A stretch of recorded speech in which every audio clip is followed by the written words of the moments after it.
Hey everyone, and welcome back to the show. As always, Rich is making another movie about XRP today, so I hope everyone is having a great day today, no matter where they are in the world. We're going to talk about XRP. This is the one-day picture again. We have $3.08 right now.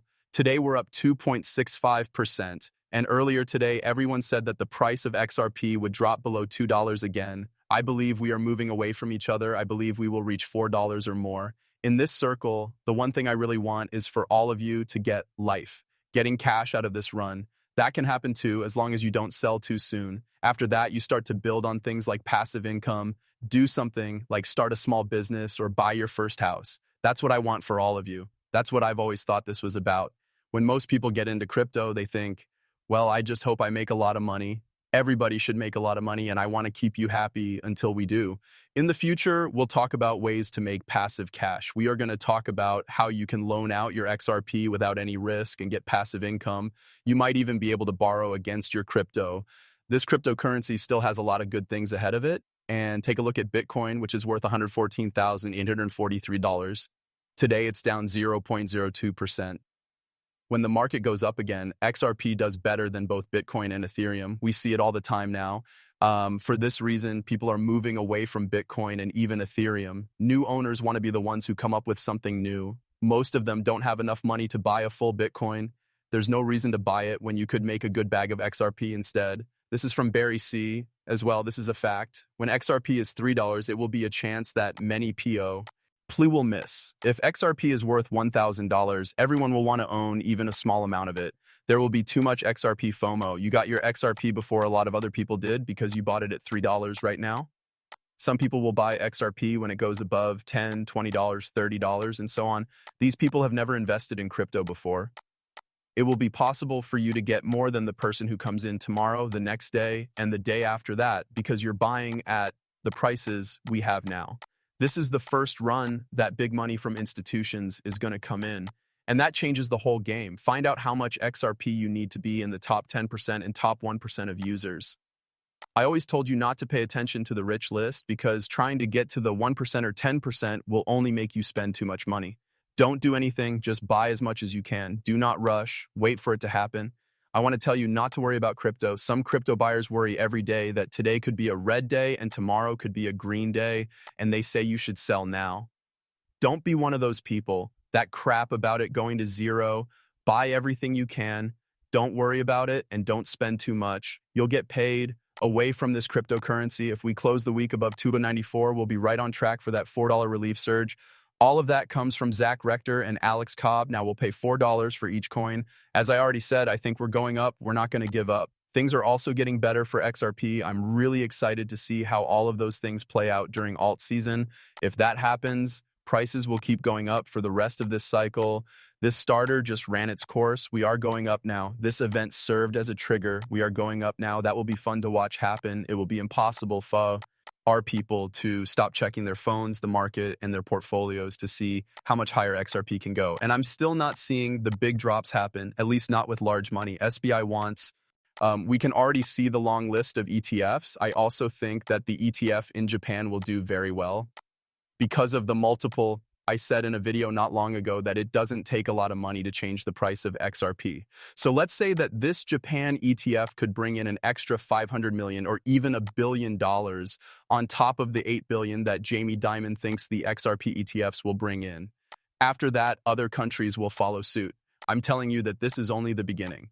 In response, Mark Fogel, a former lawyer for the SEC, said that neither Ripple nor the SEC had dropped their cases yet. He said that the process starts with the SEC voting among itself to reject the case. We can say that Mark Fogel is saying that everything is going through the process. According to him, it might take a few months, but there would be no delays. It was just the law. It's going to happen soon.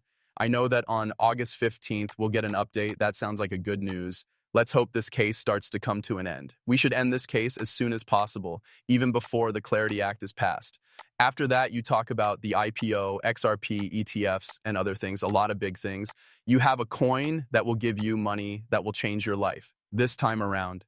I made several videos, and they're all based on price estimates, whether they came from AI or other people in the XRP community, like the chart guys. So think about this. Right now, Even the most pessimistic person is still calling for XRP to reach $13.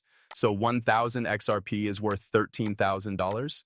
But most estimates are for much more than that, anywhere from $27 to $100 or more. Okay, so let's say it doesn't reach $100. But if it does reach $50, 1,000 XRP is now worth $50,000. All of a sudden, the initial purchase you made goes through the roof. Think about how happy and excited people will be in the coming months. Crypto will be a great place to be at this point. At this point, Morgan Stanley interns almost own as much XRP as they do ETH. Also, this piece is great because it tells the truth. As a result of a poll by Morgan Stanley, only 12% of the bank's EU interns now own Bitcoin. 12%. So in 2022, 63% of them had the most valuable cryptocurrency. Bitcoin is losing value as people move their money away from it. A shocking 82% of respondents said they don't hold any digital currencies at all, compared to only 69% in 2024. This shows a huge drop in blockchain ownership. An even bigger shock was when Ethereum fell from 60% in 2022 to only 7% in 2025. And in 2025, XRP went from having no value to having 5%. Do you know what it is? When people sell their Bitcoin, they often want to find the best place to put their money in the crypto space. And XRP is the best way to make money right now. That's why people are putting their money into XRP. Ethereum's shine is wearing off. What would you like to call it? It's just losing speed. People don't believe in Ethereum as much as they did in the 2021 run. They are also no longer just looking at Ethereum. After a few early movers, institutional money quickly changes hands. Now is the time when institutions are more likely to lose than to gain by not taking part in DeFi.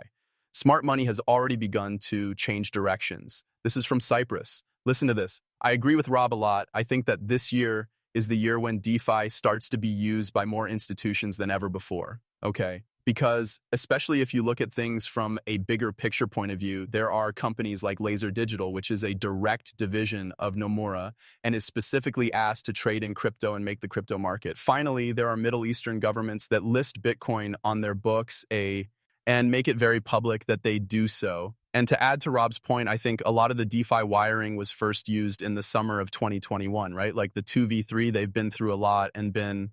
I also think there are a lot of positive factors that will help the Bitcoin ETF market grow, right? Now, there's a very small chance that BlackRock will go on MSNBC and post and really support crypto in general, right? What it's really doing is changing the landscape. I think that in institutional and corporate settings, things can change quickly after a few early adopters say, okay, we don't want to touch DeFi because it's too risky, to what is our DeFi strategy?